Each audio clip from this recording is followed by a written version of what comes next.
In this video, I'm going to go through how you can write equations and also solve the equations. If you're still unsure about writing equations, do go to the first video where I just write equations from word problems. There are a couple of tips there that might help you. Throughout this video, if you feel like some of the questions are attemptable and you do want to try them out, do pause the video and try them and then look at the solution. If you didn't do well in them, then you can go through my detailed solution. So for the first one, we probably did this in class, but I'm going to explain it in more detail. Roses cost £5 each and geraniums cost £3 each. Michelle bought 4 more geraniums than roses, so we already have a relationship there. And in total, she spent £52. How many roses did she buy? In the previous video, a lot of the variables were, the letters you were meant to use for the variables were given. This time they're not, so we need to represent them. So I could say roses, I'll use R. There are R of them. We don't know how many, but there are R of them. And geraniums, well, we know that there are 4 more geraniums than roses, so if these are the roses, then there are 4 more geraniums in there. So this is what you always want to do. You always want to represent a variable using one letter, and then you represent the other variable using the letter that you've used already. You don't want to use R and then G. It's just too many variables to deal with, unless you're going to do simultaneous equations, but I don't expect you to do simultaneous equations with these questions. So R and then R plus 4. In the next few slides, you'll be able to do simultaneous equations, but not with this one. You could also do another one. You could say geraniums are G, and then roses, because it's 4 more geraniums than roses, then the roses will be 4 less. Either would work, but I'm going to stick with the first one. And this is R and then R plus 4. And the total is £52. Now, if roses are £5, so the total cost for the roses will be 5 times R, which is 5R. Okay, so if I have 2 roses, then it's 5 times 2, which is £10. If I have 6 roses, then it's 5 times 6, which is £30. If I have R roses, which I don't know, so it's 5 times R, which is 5R pounds. So this is the total cost for the roses. And similarly for the geraniums, I'm just going to take the cost of the geranium 3, and then I'm going to multiply by this whole thing, so it's R plus 4. And you don't need to expand out to the bracket, just keep it as it is. So this is total for geranium. Now, if this is the total cost for if this is the total cost for the roses and total cost for the geranium, the total cost should add up to £52, as what the question said. So I'm just going to equate them. So 5R and the 3R plus 4 should be equal to £52. Now, because if the question just said write an equation, you just leave it as it is. But because they want how many roses did she buy, so they actually do want to know what is the value of R. So you need to actually solve this equation. First thing we do is we simplify the equation. So we need to expand out of the bracket. So that's 3R plus 12. And then we simplify. So that's 7R plus 12 equals to 52. We subtract 12 from both sides. So minus 12, minus 12. Sorry, this should be 8. And then you are left with 40. And then I'm going to divide by 8 on both sides. So I'm left with R equals to 5. So the number of roses she bought was 5. So final answer would be R equals to 5. You can check your answer, and it's really easy to check your answer. You go, well, if she bought 5 roses, then the total cost would be 25 for the roses. And if she bought 5 roses, then it has to be 9 geraniums, because 5 plus 4 is 9. And then 9 times 3 would be 27. And then you add up the values you got. So 27 plus the 25, which should give you 52. So this is the this is how you would make sure you go through the question, you write down all the equations, solve it, and then write your final answer down. So for this question, Nick has 40 coins in his collection, so this is important to note. So you have a big total of 40, all of which are either 5 cents or 10 cents. So from the 40, I either have 5 cents or I have 10 cents. If the total value of his coins is $3.15, how many of each coin type does he have? So I want to know how many 5 cents does he have and how many 10 cents does he have. This question might be a bit confusing because you're dealing with money, which gives you money, and it's slightly weird in this case. Try to think of the first video where we represented one value using one variable, and then we used the total to find the other variable. So I need to start with a variable. I need to know, I need to name my value. So I'm going to use X to represent the 5 cent coins. So I'm going to use it to represent the number of 5 cent coins I have. So out of this 40 pile, how many 5 cent coins do I have? I have X of them. So of this 45, if I have X 5 cents, then I have 40 minus X 10 cents coins.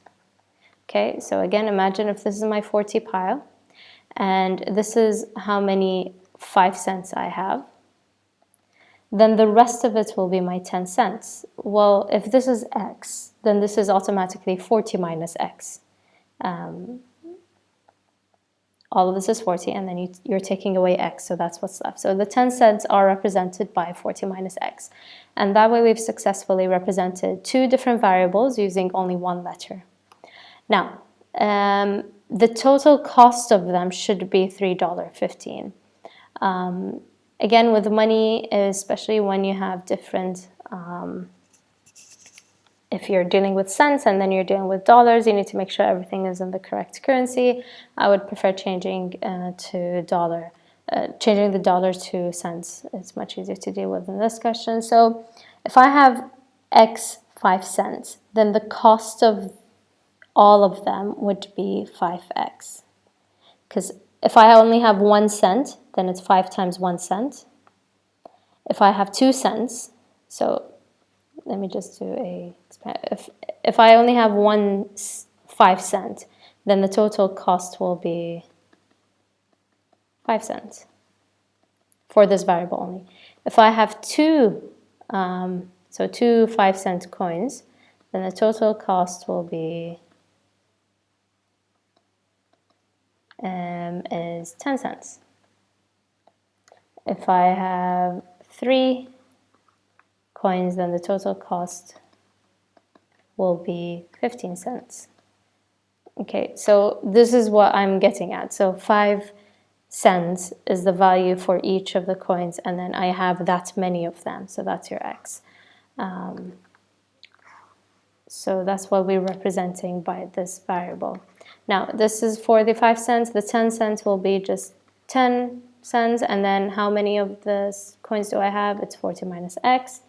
And they should all cost 315 cents, which is the dollars, 3.15 converted to cents. It's much easier to deal with now. Unless you want to do 0.5 here and 0.10, sorry, 0.05 and then 0.10 and then 3.15. So because they actually want us to find how many of each coin type we have, we need to solve this equation. So I have 5x plus 400 minus 10x equals 315. I'm going to collect the like term. 5x minus 10x is equal to negative 5x. It might look a bit weird now, but just continue further. We've done the correct steps so far, so it should be right. 5x plus 400 equals 315. I'm going to subtract 400 from both sides. So I'm going to get negative 5x equals to negative 85. Then I'm going to divide by -5, so this is where the negative cancels out. And I have x equals to 17. So I need to answer my question, how many of each coin type he has? Well, we said that x is how many 5-cent coins he has. And 40 minus x is how many 10 cents he has. So in total, he has 17 5-cents. And he has, so 40 minus 17, that would be 23. So he has 23 10 cents. And that's how you answer this question. Always make sure you're answering the full question at the end and not just writing how many 5 cents. They also want how many 10 cents, and label your answer very clearly. We have this question. So a store sells batteries in packets of 6 or 10. In stock, they have 25 packets. Each contain a total of 186 batteries. How many of each packet size are in stock? So again, just putting out the question nicely, we have packets of, so each packet either has a 6 in them or a 10 in them. They have the total of how, we don't know how many of each of these we have, but we know that the total of them is 25. And 25 packets, so 25 of this, 25 of that, and the total amount is 186. So if I count, well, there are 6 in there, and then there are 10 in there. The total amount, so basically 6 times how many packets I have plus 10 times how many packets I have should give me 186 batteries. Again, just read the question 3-4 times, try to digest it down, understand what is being asked, how can you organize your answers. Do you understand what the 25 represents, what the 186 represents? So again, I'm going to use variables to represent each. So if I say for the 6 packets, I'm going to write P.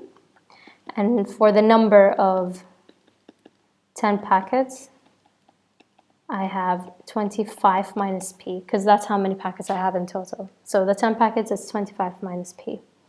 And if one packet has 6, then 2 packets have 6 times 2. Then 3 packets have 6 times 3 batteries. 4 packets have 6 times 4 batteries. And so the total batteries will be, well, 6 times how many of the 6 packets I have, plus 10 times how many of the 10 packets I have. And the total of them would be 186.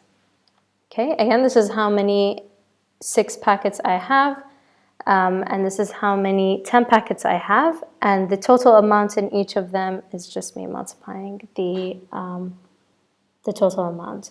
So again, we simplify, so this will be 250 minus 10 P equals 186.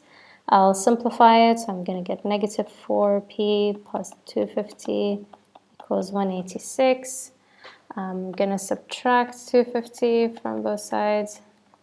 Again, we're going to end up with a negative number, and that will be negative 64. I divide by negative 4 on both sides, and the negative will nicely cancel out, so I am left with 16. So the number of 6 packets I have is 16, which means that the number, do they ask? Yeah, how many each do we have? So 10 packets will be, we said it's 25 minus P, so 25 minus 16, which is equal to 9. Okay, so again, you want to represent each of your items using a variable, and you want to relate the two using only one letter. You'll always have, well, I have 6 in that one, 10 in that one, or the cost is 6 pence or 10 pence, etc. and then they should add up to the total that you have, the big total that you have. You have your small total, you have your big total. It really depends on the question. These are some other questions you can attempt as well. There are more questions in your book you can attempt. You can pause the video to attempt them if you want to, but do make sure you go through the tips that I've done throughout this video.